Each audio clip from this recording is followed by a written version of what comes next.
Nous sommes toujours en entretien donc avec Monsieur Ali Bedou Djamkoumi de l'Institut africain. Il est bien installé. Bonjour. Bonjour. Bienvenue. Est-ce que je suis bien installé? Bon. Il faut demander si je suis bien installé. Oui, c'est vrai qu'il y avait un monsieur de l'autre côté qui était là. Avec des doigts durs dont les empreintes persistent ici. Persistent sur la chaise. Oui, ses jambes sont rudes, les doigts durs. Je sens toujours les... Le lieutenant Lankwande, c'est le frère de Hadi Sandamba. Oui, c'est des ruraux. C'est des ruraux, oui. Et puis il était mal assis. Donc la chaise laissait incliner. Je me bats. Quand je voulais m'asseoir, tu as vu comment je me suis battu? Oui. Vraiment. J'allais m'asseoir là. Oui, lui aussi, c'est son cousin. Non, lui, c'est un bissa. Non. Avec lui, on mange des arachides. Vraiment. Oui. Voilà donc une petite boutade à l'endroit de nos invités qui se sont retirés. Donc, pour dire qu'au Burkina, c'est la parenté à plaisanterie. Et puis, c'est traditionnel. Traditionnel. Et en plus, c'est culturel. C'est culturel et ça fait une cohésion entre les différentes ethnies. Oui. Merci à vous. Et raison pour laquelle on parle de journée des coutumes et des traditions. Oui. En tout cas, c'est un pan de notre tradition. Journée des coutumes. Coutumes et des traditions. Merci à vous, M. Koumi. Alors, le 15 mai est décrété journée des coutumes et des traditions au Burkina. Quelle analyse faites-vous de cette pratique désormais légiférée? Merci. C'est à la fois passionnant, sensible, actuel et puis légal.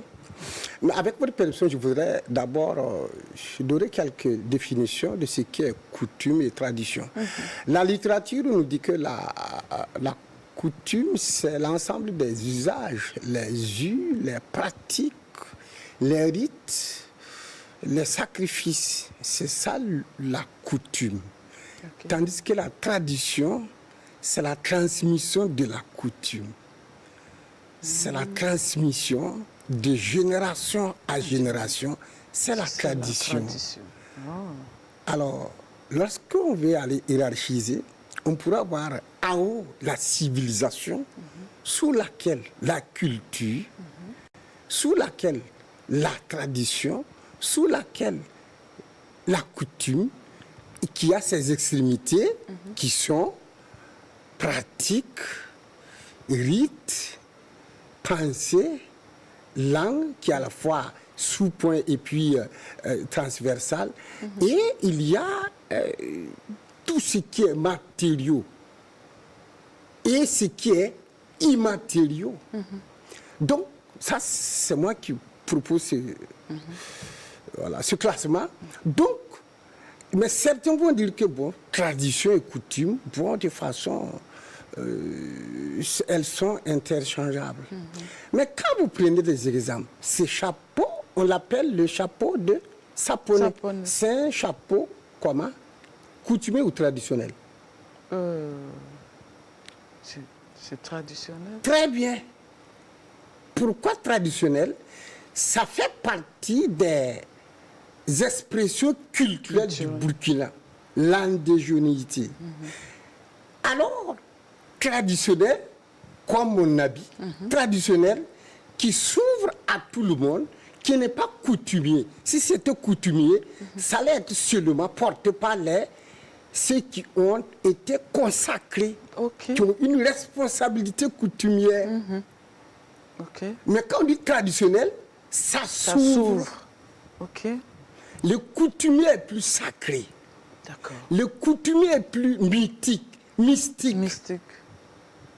Mystérieuse. Mystérieux, le coutumier, mystérieux. Mais le traditionnel ne l'est pas pour autant. Mon avis est traditionnel. Parce que tout le monde peut le porter. Oui. Le bonnet, traditionnel. Mais le décret, une troisième définition. Ouais, vous avez dit tout de suite. C'est la première fois depuis 10 ans, j'amène un instrument à la télévision. Bien sûr. Un support de communication. Lorsqu'on est avec les statistiques et on est avec les décrets, même les virgules, change le sens. C'est pourquoi avec votre permission, j'ai amené ça depuis 2014. Je n'ai jamais, voilà. C'est vrai. Oui, donc merci de la compréhension. Je Mais vous c'est en pour prie. dire que les décrets même ne parlent pas de la journée des coutumes et des traditions. Non. Non. D'accord. Le décret, en fait, le Burkinabé est plus passionné, pris par l'émotion, écoute plus, lit moins. C'est vrai. Mais le décret ne parle pas, ne dit pas journée. Je vais lire le décret. Ce n'est pas une journée des traditions et des coutumes. Non. C'est une journée des coutumes et traditions. Vous ne voyez pas la différence? Journée des coutumes et traditions. Pas journée des coutumes et des traditions. En français, ça veut dire beaucoup. C'est quoi la différence? La différence, l'État a vu en la coutume, en la tradition, des éléments d'un grand ensemble, c'est la même chose. C'est une seule réalité. Ce n'est pas deux réalités distinctes. Ah, d'accord. Journée des coutumes et traditions. Voilà une sagesse que gouverne le décret. On ne lit pas trop. Dès lors, c'est une seule entité. Donc, c'est cette définition. À la lumière de ce décret, tradition et coutume, c'est la même chose. Ah, d'accord. Mais si on disait journée des coutumes et des traditions, ces deux entités sociales, qui même celles s'avoisinent, il y a une différence. Et c'est un choix opéré par le gouvernement. Et qu'il faut d'abord connaître et puis respecter. Donc, voilà ce que je voulais, avant de dire le commentaire. Pour moi, c'est une bonne chose. Parce qu'ils ont invoqué, ils ont d'abord visé des lois antérieures et invoqué une loi de 2015, la loi 79, qui consacre les fêtes légales et historiques. Donc, mais ils ont visé surtout le statut laïque du Burkina. Donc, pour moi, en toute réalité, c'est une bonne chose, c'est une forme d'équité, c'est une recherche d'équité. Et j'ai amené ça parce que le recensement de 2019 donne 63,8% de musulmans au Burkina, 20,1% de catholiques, 9% d'animistes, 6,2% des protestants et 0,7% de sa religion. Voilà lorsqu'on prend les animistes. Encore que le décret ne parle pas des journées de l'animisme. Ah, ouais. Voilà. Donc, 9% sur 20 500 000, on a à peu près combien? Ce n'est pas petit, c'est beaucoup. C'est comme disent certains, c'est beaucoup. C'est considérable. Donc, et lorsqu'on parcourt le décret dit que c'est une reconnaissance, puis c'est un fait qu'on reconnaît. On n'a pas dit aux musulmans, aux catholiques, aux chrétiens, soyez animistes. Non. Le décret dit il incombe aux adeptes. Le décret ne parle même pas de congrégations, d'associations. Le décret parle des individus. Il incombe aux adeptes de pouvoir manifester ça même avant le 15. C'est pourquoi lorsque les gens mettent l'accent sur le 15 là, les gens n'ont pas trop lu. Le décret dit que, mais il y a possibilité que les gens fassent ce qui est spirituel et culturel avant. Avant le 15. Donc pour moi, la diversité religieuse, coutumière, et la reconnaissance de cette diversité est même d'essence divine. Parce que je prends un aspect où je connais un peu, où Dieu dit dans le Coran, nous vous avons créé en mâle et en femelle, en tribu et en nation, pour que vous entre connaissiez. Et le meilleur d'entre vous, c'est celui qui craint pieusement Dieu. C'est pour dire que la diversité est voulue de Dieu. Sinon, il aurait fait de tout le monde des chrétiens ou des musulmans, ou des païens, ou des athées. Voilà. Donc pour moi, en toute réalité, c'est pas une injonction, c'est une reconnaissance. Voilà l'analyse que moi je fais de ce décret. C'est vrai qu'il y a certains qui pensent que c'est un recul.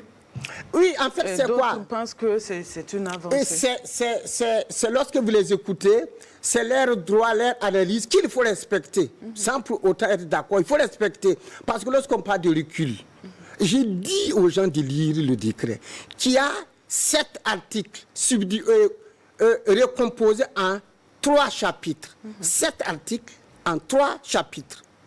En fait, lorsqu'on dit que c'est un recul, en fait, s'il vous plaît, Ramatou, les Burkinabés aiment les sensationnels, le nouveau. Vous l'avez dit, nous sommes passionnés. Oui, s'il vous plaît. Lorsqu'on voit, lorsqu'il y a une étude statistique, des données sur les gens qui... J'avais dit que c'est 9, non? Si en 2025, 26, 27, ou en 2029, on dit que c'est 13%, il y a combien? Il y a 4% qui s'ajoutent, non? Les Burkinabés ne disent rien. Non? Non. Mais c'est lorsqu'on parle de ça dans les textes, on prend un décret pour les reconnaître, on a fait un problème. Donc pour moi, le recul au niveau religieux, c'est lorsque leur nombre augmente que la religion recule. Ce n'est pas le fait de reconnaître ces gens qui sont déjà une réalité. Le dernier aspect à ce niveau, en fait, lorsque vous voyez quelqu'un qui tue, on voit des sacrifices sur les routes là. Non, on ne dit pas qu'il y a un recul de la religion. Mais lorsqu'on reconnaît que l'intéressé a son droit de le faire, on dit que c'est un recul. Pour moi, il n'y a pas une cohérence dans l'analyse. Non, il faut être cohérent dans l'analyse. D'accord. Mais quel peut être le contenu de cette journée en termes de pratique et de manifestation? Bon, je crois que j'ai amené ça, c'est pour ça. Parce qu'il faut, quand vous êtes avec votre permission, tout ce qu'il dit. Organisation. Article 3. La journée des coutumes et traditions, vous voyez qu'il n'y a pas il n'y a pas des, est dédiée à la célébration du culte ancestral. Article 4. La journée des coutumes et traditions se tient le 15 mai de chaque année. Article 5, ce qui est très important. Il incombe aux adeptes de la religion traditionnelle d'organiser leurs rites au cours de cette journée. Il incombe pas aux adeptes, pas au gouvernement. Pas au gouvernement. Ok. Toutefois, des activités à caractère spirituel et culturel, pas culturel, hein, culturel, peuvent précéder cette journée. Ça veut dire qu'en amont, puisque dans la tradition, les sacrifices, les rites sont faits de point de vue périodique ou circonstanciel. Alors donc là, c'est une sagesse que moi je vois. Non, ceux qui ont l'habitude de faire en octobre, ils vont le faire en entendant, mais ceux qui ont l'habitude de faire en janvier, ils vont le faire en entendant, mais voilà la teneur. Donc pour moi, je voyais la nuit un reportage sur le Conseil supérieur de la chefferie coutumière et traditionnelle. Ce matin, M. Ressorti. Pour moi, du point de vue contenu, il appartiendra à cette structure-là de contacter les ministres cités, les ministres d'État chargés de la fonction publique, les ministres d'État chargés de la culture, les ministres de l'administration territoriale.